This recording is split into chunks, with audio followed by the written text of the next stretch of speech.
Welcome to this episode of Reaction. So my team once again has put together a number of reels for me to look at and to give my opinion on it. From energy, spiritual re-regulation and healing to entity interference. So let's have a look and see what we've got. That's how you invite demonic entities in your life. Okay, so she's giving a bit of a list saying this is how you invite demonic entities into your life. Let's see what she's saying. Don't hate on me after. First, by watching porn. When you watch porn, you release a lot of life force energy, sexual energy, and that's the most precious kind everyone is after. You are completely ignorant, you don't know what to do with it, you don't know how to deal with it, how to transfer. I don't think it's the most precious kind of energy that everybody is after. I will say a big no to that. But these entities, they know, so they make you release it and then they take it from you. Your mind is only able to comprehend 3 seconds pleasure, but your body is very intelligent. So when you actually give away this energy, your body is irritated. Second is when you leave. Okay, porn. Yes, 100%. It does hold a lot of lower level consciousness. Anything with a low level of consciousness holds a number of entity interferences. It's not like porn has an overarching kind of entity. It almost acts as like a gateway for you engaging with this reality, and through that there is the likelihood of entity interference, but it would really depend on why you're engaging with the porn. So again, some people, maybe it's a bit of fun and a bit of freedom and it's just kind of here and there. It wouldn't really hold the amount of deregulation or interference that she's talking about. But when somebody holds an addiction, very, very different engagement with the energetics, and that will hold this whole field of information and some very, very, very dark entity influences. But they're not just ciphering sexual energy. No, they're not really just doing it in the way that she's kind of alluded to. So let's see what else she's about to say.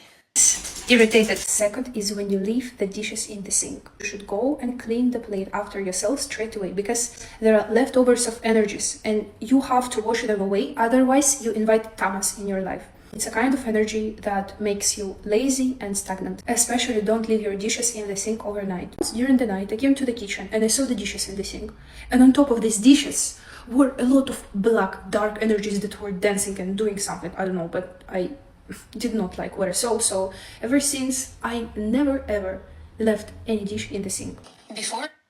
Okay, she's basically saying that if you leave dirty dishes in the sink, you're going to have entities, and apparently they're dancing on top of these dishes in the sink. No, this is completely not correct information. You don't get entity interference from dirty dishes. Okay, in her, justification of what she's saying, there could be a scenario where there is entity interference and they just happen to be maybe being viewed with the dirty dishes.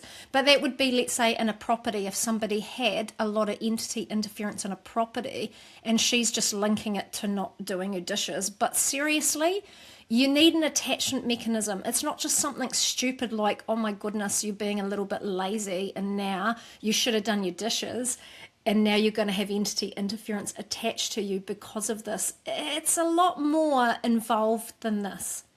Maybe procrastination, maybe sure, there might be these kind of habits or behaviours and they can act as a mechanism for having entity interference, but you wouldn't see it dancing on top of plates.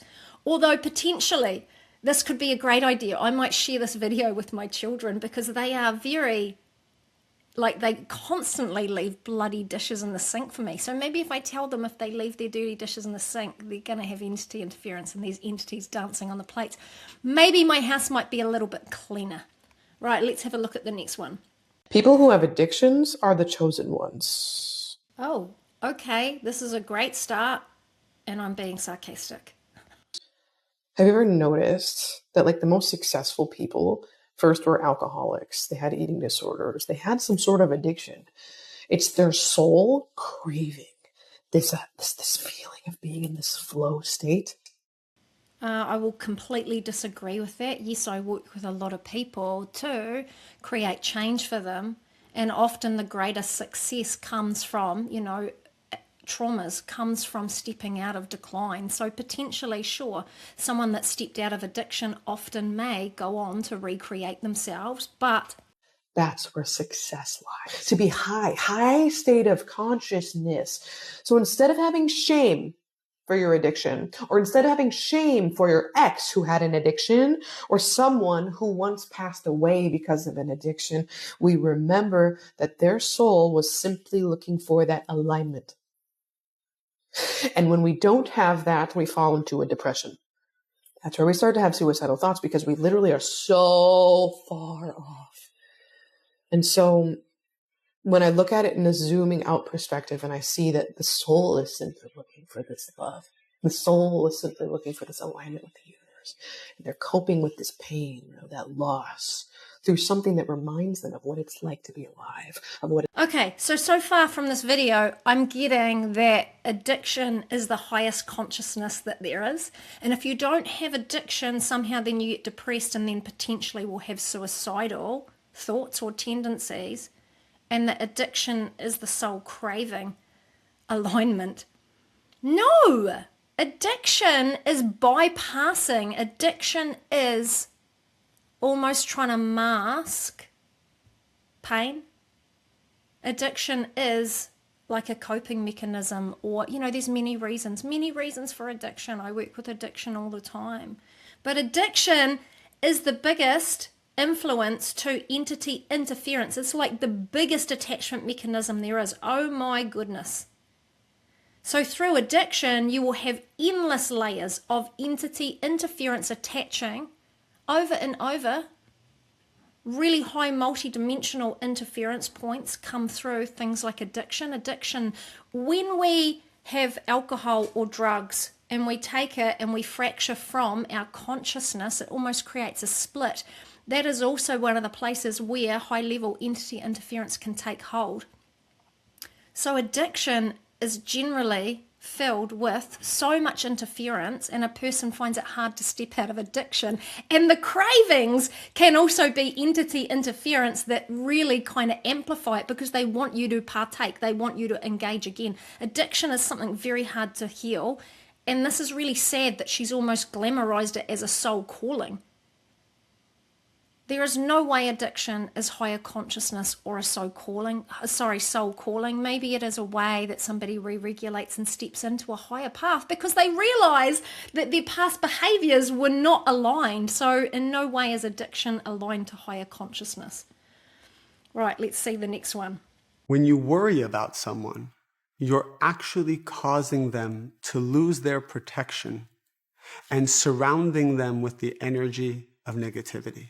So for example, if you think that by worrying about your children, you are helping them, you are actually putting them in a more dangerous situation to be hurt. If you're worried about finding a relationship, finding your soulmate, you're actually pushing your soulmate farther away. If you're worried about where the money is going to come from, how you're going to pay for a certain investment, or how you're going to be able to pay your bills, that actual worry is increasing your bills and pushing away the sustenance that would actually help you. If you're worried about your health, you're making yourself.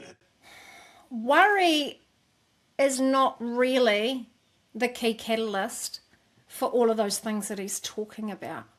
But worry in itself holds low-level energetics. So let's say he's talked about your children, and you're actually he's sort of saying that you're compromising them by worrying about them. Depends on the person.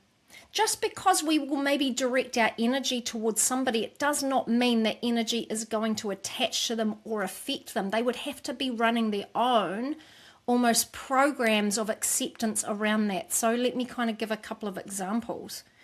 Things like a child, right? They mirror their parent's central nervous system. If a parent is really deregulated and anxious all the time and worried, the child will almost mirror that in their own central nervous system, and they will end up kind of buying into this reality that the world is unsafe or there's all these things to worry about. So again, it's far-reaching. And that in itself can hold a lot of entity interference with it, because we've kind of end up having these fear-based programs about the world, And anything to do with fear-based programs can hold a lot of attachments. But you have a deeper consciousness that is running.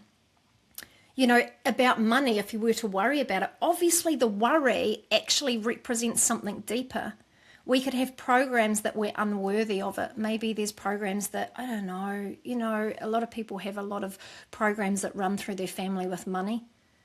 And money represents so many things. You know, I don't know, when I grew up it was money doesn't grow on trees. And there's a lot more to energetics affecting a person than just worry.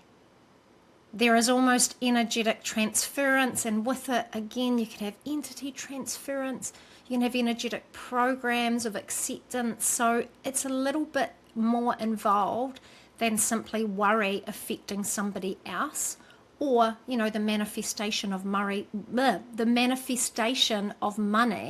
but any worry will hold unconscious programs underneath, and it's the unconscious programs that engages and that actually creates the deregulation or the pushing something away or the fragmentation to energetics.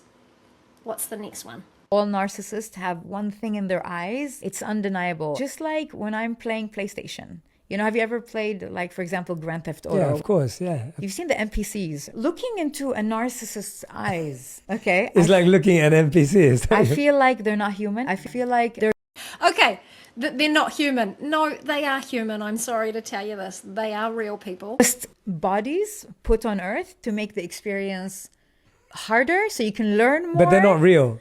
I don't know, like, I bet you anything, anyone listening to this, they go like, oh my God, yes, that's so true. They're dead inside of them. There's no empathy, there's no soul, there's nothing.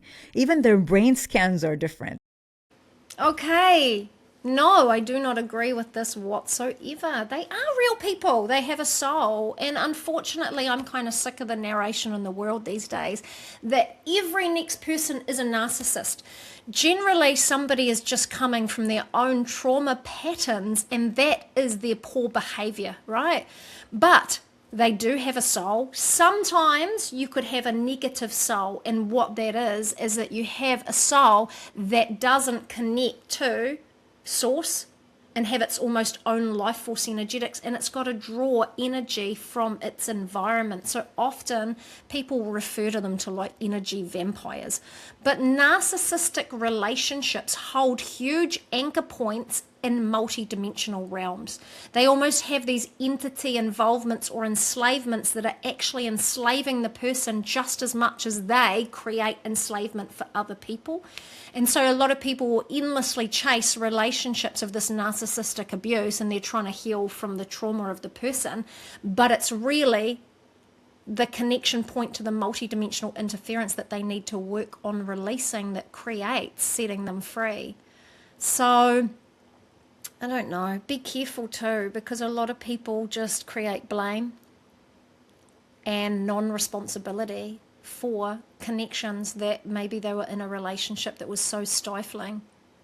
You know, they're here, she's basically saying that they don't have a soul and they're here to kind of make it harder for us. No, they're not. I'm sorry. Everything is a self-generated event, whether you realize it or not. If you keep attracting the same situation dynamics with the same person and narcissistic kind of traits, you need to look at your energetic mechanisms and your coding and like what you are engaging with, because it will be your own energetic programs and information that is recreating these dynamics. So again, people can have endless engagement with entity interference, and that can come through people as well in these types of relationships. But sorry to say, they do have a soul, and you know, we're all here to get our own lessons. We're all here to heal our path. There's no someone making it harder for us. They are simply a lesson that we need to learn our lesson, reorder, so we can attract a higher creation or reality and stop, you know, having so much of this connection point to interference. But true narcissistic relationships hold the highest multidimensional interference that creates enslavement for the person. So this was the episode of reactions. I hope you liked it. I would love to know what you thought of the reels, or maybe what your feedback was around some of these topics that I've discussed. But anyway, I look forward to seeing you in the next episode.